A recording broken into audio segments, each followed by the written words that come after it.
ओम अज्ञानतिमिरान्धस्य ज्ञानाञ्जनशलाकयः चक्षुरुन्मिलितं येन तस्मै श्रीगुरुवे नमः। हरे कृष्णा। आज गीता श्रृंखला के सत्र क्रमांक 113 में आप सभी भक्तों का हार्दिक स्वागत है। आज हम श्रीमद् भगवद गीता के तीसरे अध्याय जो कि है कर्म योग श्लोक क्रमांक 19 का अध्ययन करेंगे। श्लोक इस प्रकार है। तस्मात् असक्त सततं कार्यं कर्म समाचर असक्तो ह्यसरन् कर्म परम आपनोति पुरुष। अर्थात अतः कर्म फल से मैं आसक्त हुए बिना मनुष्य को अपना कर्तव्य समझकर निरंतर कर्म करते रहना चाहिए, क्योंकि अनासक्त होकर कर्म करने से उसे परब्रह्म परम की प्राप्ति होती है। भगवान यहाँ पर कह रहे हैं कि जो मनुष्य कर्म फल में आसक्त हुए बिना मात्र अपना कर्तव्य समझकर कर्म करता है उसे परब्रह्म की प्राप्ति होती है। अगर आप कर्म फल से आसक्त हुए बिना निरासक्त होकर जब कर्म करेंगे और उसको अपना कर्तव्य समझकर कि भगवान ने जो ड्यूटी बताई है, जो नियम बताए हैं भगवत गीता में कि अपना कर्म करो, और कर्म करते हुए जब वो निरंतर कर्म करता रहेगा तो उसे परब्रह्म की प्राप्ति होगी। भक्तों के लिए श्री भगवान परम है और निर्विशेषवादियों के लिए मुक्ति परम है। परम की परिभाषा क्या है? श्रील प्रभुपाद तात्पर्य में लिखते हैं कि जो निर्विशेषवादी हैं उनके लिए मुक्ति है वो परम है, परंतु जो भक्तगण है, जो वैष्णव है, उनके लिए भगवान श्री कृष्ण की भक्ति है, भगवान श्री कृष्ण के शरणों की सेवा है, वो परम है। परम गंतव्य भक्तों का क्या है? भगवत धाम जाना, भगवान की सेवा में संलग्न होना। चैतन्य महाप्रभु वर्णन आता है, चैतन्य चरितामृत में वर्णन आता है 19.1.49 में, कृष्ण भक्त निष्काम अतएव संत भुक्ति मुक्ति सिद्धिकामी सकली असंत। भगवान श्री कृष्ण का जो भक्त है वो निष्काम होता है, किसी भी प्रकार के कर्म फलों के प्रति आसक्त नहीं रहता है, इसलिए वो हमेशा सुखी रहता है, शांत रहता है, प्रसन्न रहता है। हम पहले कई बार पढ़ चुके हैं और जीवन में अनुभव भी किया होगा भक्तों कि जब हम कहीं से कुछ फल की आशा रखते हैं, किसी के लिए कोई कार्य किया और हम सोचते हैं कि उसके बदले में हमें भी फल प्राप्त होगा, और वहां से जब फल प्राप्त नहीं होता है तो हमारे दुख का कारण बनता है। परंतु अगर आप दूसरी तरीके से अगर किसी की सेवा कर रहे हैं और उसके बदले में किसी प्रकार के फल की आशा नहीं रख रहे हैं और जब वहां से फल प्राप्त होता है तब खुशी है वो दुगनी हो जाती है। इसलिए भक्ति में संलग्न होकर मात्र भगवान श्री कृष्ण को अपने जीवन का केंद्र बिंदु बनाकर भगवान के लिए ही कर्म कीजिएगा, भगवत सेवा में ही निरंतर कर्म कीजिए और उस फल के जो फल है उसमें आसक्त हुए बिना कर्म करने का प्रयास कीजिए। ज्ञानी मुक्ति की इच्छा रखते हैं, ज्ञानी है वो मुक्ति की इच्छा रखते हैं। अनेक प्रकार के शास्त्रों को पठन करके ज्ञान अर्जित करके वो सोचते हैं कि हम मुक्ति प्राप्त करेंगे, और जो योगी गण है वो अनेक प्रकार के भौतिक ऐश्वर्य की कामना करते हैं, अनेक प्रकार की योगिक क्रियाएं करके, अनेक प्रकार की योग साधना करके, अनेक प्रकार के अनुष्ठान करके वो भौतिक ऐश्वर्य की कामना करते हैं। जब तक व्यक्ति भले मुक्ति की इच्छा हो, भौतिक ऐश्वर्यों की कामना हो, जीवन में कुछ न कुछ कामनाएं रहती हैं, तब तक व्यक्ति जीवन में सुखी नहीं हो सकता। यहाँ पे वर्णन आता है, इसलिए वे सब काम रहित नहीं होते और कभी संतुष्ट नहीं रह सकते। वर्णन आया कि पहले के जो भगवान के भक्त हैं वो निष्काम होते हैं, इसलिए हमेशा प्रसन्न रहते हैं, और दूसरी तरफ जो तपस्वी हैं, जो ज्ञानी हैं, जो योगी हैं, वो कोई ना कोई भौतिक आकांक्षा लिए बैठे हैं या मुक्ति की इच्छा लिए बैठे हैं, इसलिए वो कभी जीवन में सुखी या शांत नहीं रह सकते। भगवत दर्शन के 3 स्तर है भक्तों। भगवान श्री हरि के बारे में जानने के 3 स्तर हैं। कौन कौन से हैं? पहला है ब्रह्म, यानी कि कोई व्यक्ति सोचता है कि ब्रह्म में लीन हो जाना ही हमारे जीवन का उद्देश्य होना चाहिए। जो निराकारवादी हैं वो ब्रह्म में विलीन होने के अपने जीवन को उद्देश्य मानते हैं। दूसरा है परमात्मा और तीसरा है भगवान। श्रील प्रभुपाद विशेष रूप से जो ब्रह्म है और भगवान है, इन दोनों में तुलनात्मक अध्ययन द्वारा हमें समझाने का प्रयास कर रहे हैं कि जीवन का सर्वोच्च उद्देश्य क्या होना चाहिए। ऐसा नहीं है कि कोई कहता है कि हम ब्रह्म में प्रवेश करना चाहते हैं, हम निराकारवादी हैं, तो भगवान का स्वरूप है वो मात्र ब्रह्म है, निराकार है, किसी प्रकार का कोई आकार नहीं है, एकमात्र एक रोशनी है। तो वो ऐसा नहीं कि आप साकार रूप को मानते हैं तो वो आप उसको पूर्ण रूप से झूठा साबित कर देंगे। भगवान कहते हैं कि भगवान हर एक रूप में विद्यमान रहते हैं। वो आपकी बुद्धि पर, आपके जानने के दृष्टिकोण पर निर्भर करता है कि आपकी बुद्धि कितनी विकसित है। भगवान का रूप निराकार भी है, परमात्मा के रूप में भी है, परंतु सर्वश्रेष्ठ ज्ञानी है वो भगवान को साकार रूप में मानेगा। जो पूर्ण ज्ञानी है, जिसे शास्त्रों का संपूर्ण ज्ञान है, वह भगवान के साकार रूप की पूजा करता है। किस प्रकार इस उपनिषद में वर्णन आता है, ओम पूर्णमद पूर्णमिदं पूर्णात् पूर्णमुदच्यते पूर्णस्य पूर्णमादाय पूर्णमेवावशिष्यते। अर्थात भगवान परिपूर्ण है, भगवान है वो परिपूर्ण है। भगवान में किसी प्रकार की अधूरापन नहीं है, भगवान परिपूर्ण है। और चूंकि वे पूरी तरह से पूर्ण है, अतः उनसे होने वाले सारे उद्भव परिपूर्ण होते हैं।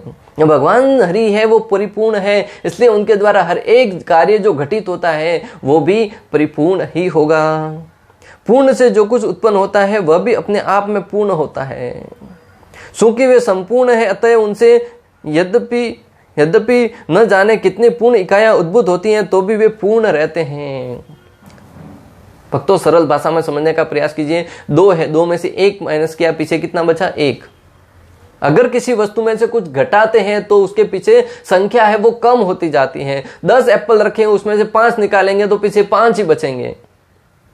कोई भी वस्तु क्यों ना हो, 1 किलो मावा है, उसमें से आधा किलो हटाएंगे तो पीछे आधा किलो ही बचेगा। ये साधारण व्यक्ति भी बहुत अच्छे से समझ सकता है। परंतु भगवान है वो परिपूर्ण है, और भगवान परिपूर्ण है, उसमें से आप कुछ भी वस्तु निकाल भी लेंगे वो वस्तु भी पूर्ण होगी, और जो भगवान के अंदर से कोई भी संख्या कम नहीं होगी। भगवान हमेशा परिपूर्ण रहते हैं।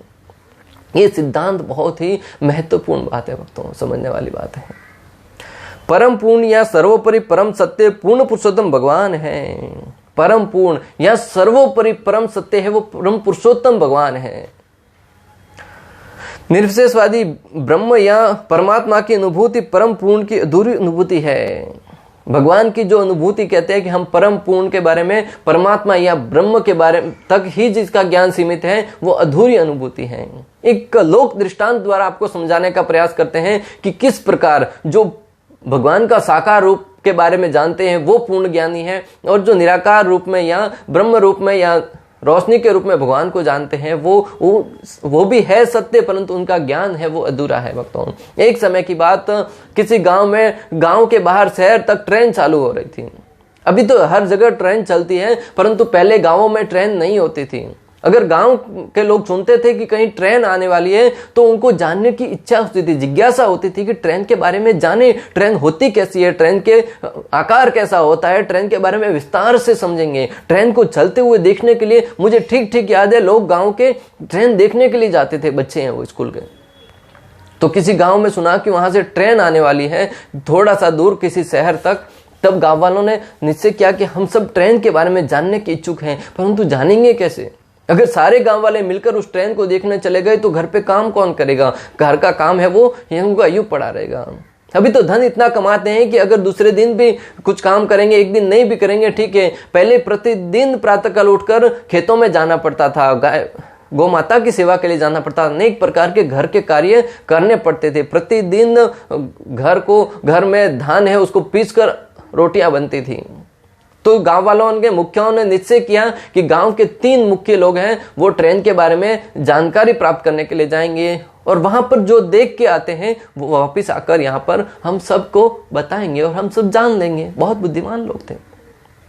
तो उसमें से 3 लोगों को निश्चय किया गया, नियुक्त किया गया। उसमें से एक था, वो तो रात भर सो ही नहीं पाया था, बोले मुझे पहले जाके देखने आना पड़ेगा। वो भागा गया, रात को बहुत अंधेरा था, ट्रेन को दूर से जाकर देखा, ट्रेन के पास जाकर देखा, ट्रेन का कोई आकार ही नहीं देख रहा है, पूर्ण रूप से ट्रेन है वो अंधेरे में कुछ दिख ही नहीं रही थी। वो ट्रेन की पटरी पर गया तो सही, परंतु ट्रेन का कोई आकार नहीं देखा। तो उसने निश्चय किया मन ही मन कि ट्रेन है वो निराकार है, ट्रेन का किसी प्रकार का कोई आकार नहीं है। वो तुरंत भागा गांव की तरफ आया, सोचा मैं सबसे पहले सबको बता दूं। गांव में दूसरा व्यक्ति था, थोड़ा लेट जगह, और वो गया जब तक ट्रेन है वो चलने की स्थिति में आ गई थी, ट्रेन की आगे की लाइट चालू हो गई थी भक्तों। तो उसने दूर से देखा कि ट्रेन के आगे से जो रोशनी है वो बहुत तीव्र वेग से आगे बढ़ रही थी। उसने देखा कि ट्रेन है वो एक रोशनी है। क्या अनुभव किया? ट्रेन में है वो एक रोशनी है। वो तुरंत वहां से रिटर्न ले लिया, गांव की तरफ दौड़ा चला आया। पहला व्यक्ति गया था, उसने देखा कि ट्रेन है वो कोई आकार नहीं है। दूसरा गया कि ट्रेन है वो एक रोशनी है। परंतु तीसरा व्यक्ति है वो धैर्यवान भी था, ज्ञानी भी था और अच्छे से समझने वाला व्यक्ति भी था। वो आराम से गया, सवेरे जब सूर्य उदय हुआ ट्रेन के पूर्ण पास में पहुंचा, देखा कि ट्रेन का साकार रूप भी है। ट्रेन के अंदर बैठ के देखा कि अंदर एक ड्राइवर भी है। ट्रेन के अंदर देखा लोगों के बैठने के लिए अंदर एक अनेक प्रकार के शहर भी बनाए गए, अनेक प्रकार की सीट बनाई गई जहां पे व्यक्ति बैठ सकता है, डब्बे लगाए गए हैं। पूरा का पूरा जानकारी ट्रेन के बारे में अर्जित करके फिर गांव में लौटा। अभी गांव में सारे गांव इकट्ठे हुए थे। पहले व्यक्ति आया, पहले व्यक्ति ने कहा कि ट्रेन है उसका कोई आकार नहीं है। दूसरा व्यक्ति आया, दूसरे ने कहा ट्रेन एक रोशनी है। तीसरा व्यक्ति आया, तीसरे ने ट्रेन के बारे में संपूर्ण जानकारी प्रदान की कि ट्रेन है वो इस आकार की है, ट्रेन के अंदर ऐसी ऐसी सुविधाएं हैं, ट्रेन इस प्रकार चलती है। संपूर्ण रूप से ट्रेन के बारे में व्याख्यान दे दिया।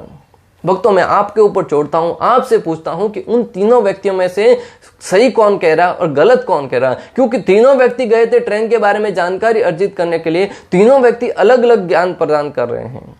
अभी आप अपनी बुद्धि की कसौटी पर कसकर सोचिए कि सत्य कौन कह रहा है और झूठ कौन कह रहा है। एक दृष्टि से देखा जाए तो पहला वाला व्यक्ति भी गलत नहीं है, क्योंकि उसने ट्रेन को देखा ही नहीं, कोई उसे दिखाई नहीं। दूसरा व्यक्ति कह रहा है वो भी गलत नहीं कह रहा, क्योंकि उसने ट्रेन को मात्र रोशनी के रूप में देखा था। और तीसरा व्यक्ति है वो तो पूर्ण सत्य कह ही रहा है। मैं भक्तों, यहाँ पे समझने वाली बात है कि वे गलत नहीं कह रहे, परंतु उनके पास ज्ञान अधूरा है। जो प्रथम दो व्यक्ति हैं उनके पास ज्ञान अधूरा है। पहला वाला व्यक्ति उतावलिया था, देर से देखा कि ट्रेन का कोई आकार नहीं है, तुरंत भागा भागा दौड़कर रिटर्न आ गया। दूसरा व्यक्ति ने रोशनी देखकर रिटर्न आ गया। परंतु तीसरा व्यक्ति था, उसने ट्रेन के बारे में संपूर्ण जानकारी अर्जित की। तो हमें समझना होगा कि जो भक्त है भगवान का साकार रूप है उस ट्रेन की भांति, और साकार रूप भी है, और भगवान के शरीर से दिव्य कांति निकलती है, वो रोशनी के रूप में भी प्रफुल्लित होती है। और बहुत जन जो ज्ञानी है वो उस रोशनी तक ही सीमित रहते हैं, कहते हैं भगवान एक रोशनी है, भगवान के शरीर से दिव्य कांति है वो प्रकट होती है। और भगवान को निराकारवादी है, वो भगवान का किसी आकार रूप में नहीं मानते, भगवान का कोई आकार नहीं है, उनका ज्ञान अधूरा है। जो पूर्ण ज्ञान है वो भगवान का साकार रूप ब्रजेंद्र नंदन भगवत धाम में भगवान श्री कृष्ण के रूप में वहां पर नित्य विद्यमान रहते हैं। ब्रह्मा जी ब्रह्म संहिता में कहते हैं, ईश्वरः परम कृष्ण सच्चिदानंद विग्रह अनादिर आदिर गोविंद सर्व कारण कारणम। ईश्वर परम कृष्ण, जो कृष्ण है वो परम ईश्वर है। ईश्वर परम कृष्ण सच्चिदानंद विग्रह, जो सच्चित और आनंद के मूर्तिमान विग्रह है, स्वरूप है। जो विग्रह की बात आती है यानी कि उनकी कोई न कोई आकार है, और सच्चित और आनंद के परिपूर्ण विग्रह है। अनादिर आदिर गोविंद सर्व कारण कारणम, हर एक कार्य के मात्र कारण है वो श्री कृष्ण है। अगर पेड़ का पत्ता भी हिलता है ना, श्री कृष्ण की इच्छा के बिना नहीं हिल सकता। जब व्यक्ति कहता है कि पेड़ का पत्ता भगवान की इच्छा के बिना नहीं हिलता, तो ब्रह्मा जी उस बात की पुष्टि कर रहे हैं कि श्री कृष्ण है वो हर एक बात के कारण है। सर्व कारण कारणाद, हर एक कार्य के पीछे के एकमात्र कारण है वो भगवान श्री कृष्ण है। कोई साधारण बात नहीं कह रहा, इस सृष्टि का प्रथम जीव ब्रह्मा जी कह रहे हैं भक्तों। प्रमाण ब्रह्म संहिता 5.1। मनुष्य जीवन की पूर्णता की अनुभूति तभी हो सकती है जब वो उस परम पूर्ण की सेवा में लग जाए। जो मनुष्य जीवन है उसकी परिपूर्णता की अनुभूति तभी हो सकती है जब वो पूर्ण की सेवा में लगेगा। और पूर्ण कौन है? भगवान श्री कृष्ण। जब तक व्यक्ति पूर्ण को छोड़कर अधूरे की सेवा में लगेगा तो हमें अपने आप के पूर्ण की अनुभूति कैसे हो सकती है? जब कोई व्यक्ति धनवान व्यक्ति की सेवा में लगेगा तो उसके पास भी धन आएगा, स्वाभाविक है वो उस धन के बारे में जानकारी प्राप्त करेगा। वरना अगर किसी निर्धन के पास, गरीब के पास जाकर बैठा रहेगा तो उसे धन के बारे में क्या ज्ञान प्राप्त होगा? जब वो उस परम पूर्ण की सेवा में लग जाए, इस संसार की सारी सेवाएं, चाहे वे सामाजिक, राजनीतिक, सांप्रदायिक या अंतर्राष्ट्रीय हो या अंतर्ग्रही भी, तब तक अपूर्ण बनी रहेगी जब तक उन्हें परम पूर्ण के साथ संबंधित न कर दिया जाए। श्रील प्रभुपाद लिखते हैं कि इस भौतिक संसार की सारी सेवाएं, चाहे वे सामाजिक हो, राजनीतिक हो, सांप्रदायिक हो, ये सारी की सारी सेवाएं या तो चाहे अंतर्राष्ट्रीय हो या अंतर्ग्रही हो, ये तब तक पूर्ण नहीं होगी जब तक हम इस सेवाओं को पूर्ण के साथ, भगवान के साथ जोड़कर नहीं करेंगे। अब राजनीतिक क्षेत्र में कितनी ही प्रगति क्यों न कर ले, परंतु व्यक्ति हमेशा अशांत रहेगा, हमेशा पूर्ण ज्ञान प्राप्त किया हुआ नहीं रहेगा। क्यों? क्योंकि उसने अपना रिश्ता है वो पूर्ण के साथ नहीं जोड़ा है। उसने रिश्ता अपने भौतिक जगत की जो क्षणिक वस्तु है उनके साथ जोड़ के रखा है। इस भौतिक जगत का एक न एक दिन संहार होना, प्रलय होना निश्चित है भक्तों। ये पूर्ण रूप से सत्य नहीं है कि ये हमेशा विद्यमान रहेगा। ये भौतिक जगत कभी ना कभी निश्चित रूप से उनका प्रलय होता है, जब उसकी अवधि पूर्ण होती है तब। तो इस जिसका प्रलय होना निश्चित है, जिसका शाश्वत स्थायित्व नहीं है, उसके बारे में ज्ञान अर्जित करके व्यक्ति कैसे सुखी रह सकता है? अर्जुन से कहा जा रहा है कि वह कृष्ण के लिए कुरुक्षेत्र के युद्ध में लड़े, क्योंकि कृष्ण की इच्छा है कि वह ऐसा करे। अर्जुन से यहाँ पे कहा जा रहा है कि वो कुरुक्षेत्र के युद्ध स्थल में भगवान श्री कृष्ण के लिए युद्ध करें। क्यों? क्योंकि कृष्ण ऐसा कह रहे हैं, कृष्ण ऐसा चाह रहे हैं, कृष्ण की ऐसी इच्छा है, कृष्ण ऐसा करवाना चाहते हैं। तो क्या सिद्धांत सीखे इस बात से कि भगवान श्री कृष्ण अर्जुन को युद्ध के लिए लड़वाना चाह रहे हैं? भगवान जो बात कहते हैं, भगवान की जो इच्छा है, वही इच्छा पूर्ण करने के लिए भक्त को हमेशा तत्पर रहना चाहिए। अब मंदिरों में जाकर कितनी ही घंटी क्यों न बजा ले, कितनी ही भगवान के विग्रहों की पूजा क्यों न कर ले, कितने ही जो तीर्थ स्थान है वहां का भ्रमण क्यों न कर ले, कितने ही शास्त्रों का अध्ययन क्यों न कर ले, परंतु जब तक भक्तों भगवान द्वारा कही हुई वाणी जो भगवत गीता का ज्ञान है उसको पढ़कर अपने जीवन में उतार कर उसका जब तक पालन नहीं करेंगे ना, तब तक भगवान प्रसन्न नहीं हो सकते। हम कहते हैं कि ये तो भगवान श्री कृष्ण के ही अवतार हैं, हम चलकर वहां पर पैदल यात्रा करने जा रहे हैं, वो तो भगवान श्री कृष्ण के ही अवतार हैं, हम उनकी उपासना करते हैं, वो भी भगवान के ही अवतार हैं, हम उनकी अर्श विग्रहों की सेवा करते हैं, हम उनके धाम में नित्य सेवा करते हैं। परंतु भक्तों जब तक श्री कृष्ण के द्वारा कही हुई इस भगवत गीता को पढ़कर सुनकर उनके आदेशों का पालन नहीं करेंगे, तब तक ये सारे के सारे कार्य हैं वो एक तरीके से देखा जाए तो लोगों के सामने प्रदर्शित करने के लिए तो ठीक है, परंतु परमात्मा भगवान प्रसन्न नहीं होने वाले। जब व्यक्ति भगवान के द्वारा बताए हुए आदेशों का पालन करेगा तब भगवान संतुष्ट होंगे। भौतिक जगत का नियम भक्तों, जब एक पिता चाहता है कि उसका पुत्र है उसकी बात माने, एक पिता चाहता है कि उसका पुत्र है वो उसका कहा माने और उसके कहे अनुसार कार्य करें। जब बेटा कितना ही धन क्यों न कमाता हो, परंतु जब तक वो अपने पिता की बात को नहीं मानता, पिता का कहा नहीं मानता, तब तक पिता को अच्छा नहीं लगता है, पिता को प्रसन्न नहीं कर पाता है। जब इस भौतिक जगत के एक पिता को प्रसन्न करने के लिए उनके द्वारा कही गई बात को मानना पड़ता है, तो परम पिता परमेश्वर भगवान श्री कृष्ण को प्रसन्न करने के लिए क्या उनके द्वारा बताई गई श्रीमद् भगवत गीता के ज्ञान की हमें जीवन में पालन नहीं करना होगा? क्या उसके निर्देशों के अनुसार हमें जीवन में नहीं चलना होगा? उत्तम व्यक्ति होना या अहिंसक होना व्यक्तिगत आसक्ति है, किंतु फल कि आसक्ति से रहित होकर कार्य करना परमात्मा के लिए कार्य करना है। श्रील प्रभुपाद लिखते हैं कि उत्तम व्यक्ति होना या अहिंसक होना व्यक्तिगत आसक्ति है। उत्तम व्यक्ति होना, सर्वश्रेष्ठ व्यक्ति होना या अहिंसक होना, यह हमारी व्यक्तिगत आसक्ति हो सकती है।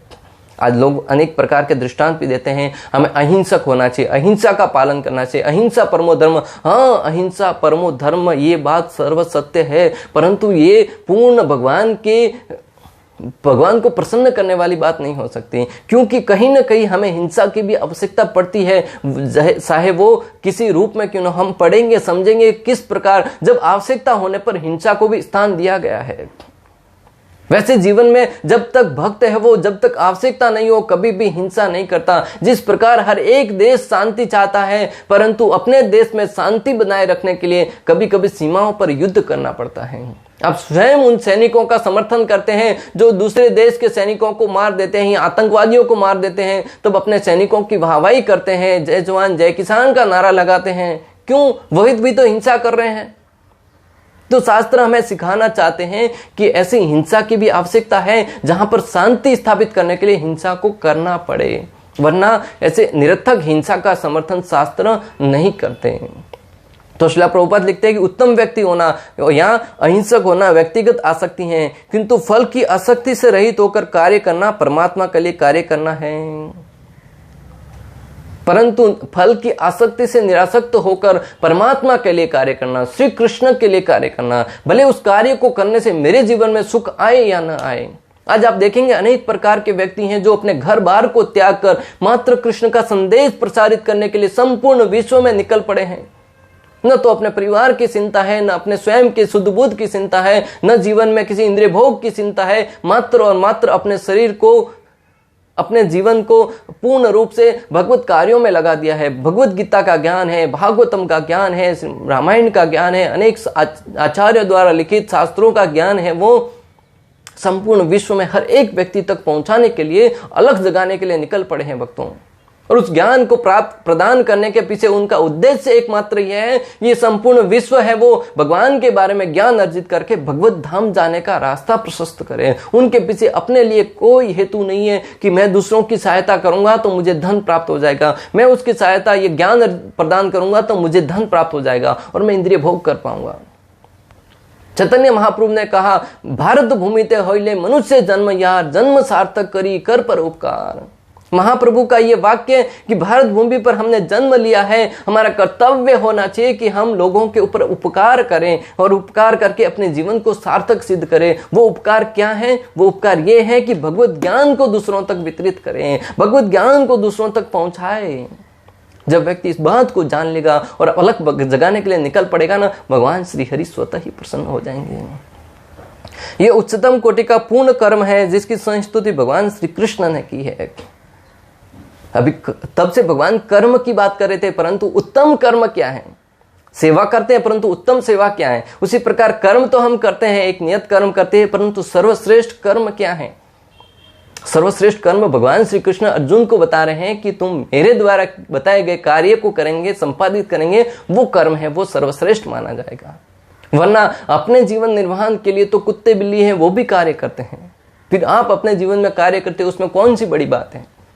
आप अपने परिवार का भरण पोषण करते, कौन सी बड़ी बात है? एक कुत्ता भी अपने परिवार का भरण पोषण करता है, एक चिड़िया भी अपने जो बच्चे हैं घोंसले से उड़ नहीं पाते उनके लिए दाना चुग कर लाते हैं और अपने बच्चों को खिलाते हैं। आपने देखा होगा कई बार चिड़िया बाहर से दाना लेकर आती है और उसके बच्चे वहां पर बैठे बैठे इंतजार कर रहे होते हैं, राह देख रहे होते हैं, वो उनको दाना खिलाती हैं।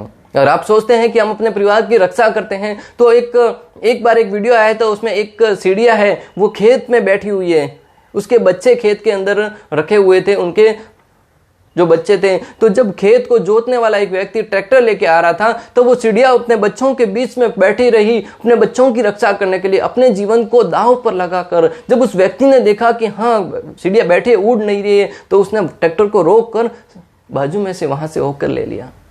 भक्तों, दृष्टांत क्या साबित हो रहा है, सिद्धांत क्या साबित हो रहा है कि अगर मनुष्य को लगता है कि हम अपने परिवार की रक्षा करते हैं, सेवा करते हैं, तो वहां पे वो चिड़िया भी तो अपने बच्चों की रक्षा के लिए अपने जान को दांव पर लगा दिया था। फिर हम उनसे श्रेष्ठ कैसे हुए? अगर श्रेष्ठ होना है तो अपने जो ज्ञान, जो मनुष्य जन्म प्राप्त हुआ है, उस जन्म को सार्थक सिद्ध करने का प्रयास कीजिए। कैसे? भगवत ज्ञान को अर्जित करके, उस भगवत ज्ञान को दूसरों तक वितरित करके। स्वयं तो आत्म साक्षात्कार के मार्ग पर आगे निकलना ही है, साथ ही साथ अपने पर आश्रित जनों को या दूसरे लोगों को भी, जो इस संसार में भूले भटके अनेक प्रकार के अनर्थ कार्यों की तरफ निकल पड़े हैं, अलग कार्य करके अपने जीवन में मात्र कलह ही उत्पन्न कर रहे हैं, अपने स्वयं के जीवन को तो नरक में ढकेल रहे हैं, दूसरों के जीवन को भी नरक की तरफ धकेलने के लिए उनको प्रेरित कर रहे हैं। उनको जगाइए, अलग जगाइए, उसमें उनको उठाइए और उनको ज्ञान प्रदान कीजिए, सत्य के बारे में ज्ञान प्रदान कीजिए। तब जाकर वो व्यक्ति जब सचेत होंगे तब भगवान देखेंगे, हाँ ये मेरा भक्त है जिसने मेरे पुत्र को मुझ तक प्रशस्त करने के लिए, मुझको मिलाने के लिए ज्ञान प्रदान किया। इस प्रकार जब आप पूर्ण रूप से भगवान की सेवा में लग जाएंगे, भगवत कार्यों में लग जाएंगे, तब भगवान श्री कृष्ण प्रसन्न हो जाएंगे। और जब कृष्ण प्रसन्न हो जाएंगे तो संपूर्ण विश्व प्रसन्न हो जाएगा और उसमें हम और आप भी सम्मिलित होंगे। इस प्रकार श्लोक क्रमांक 21 का श्लोक क्रमांक 19 का भक्ति वेदांत तात्पर्य पूर्ण हुआ। अंत तक हमारे साथ बने रहने के लिए आप सभी का हृदयपूर्वक, प्रेम पूर्वक बहुत बहुत धन्यवाद। श्रील प्रभुपाद की जय। श्री श्री राधा गोपीनाथ भगवान की जय।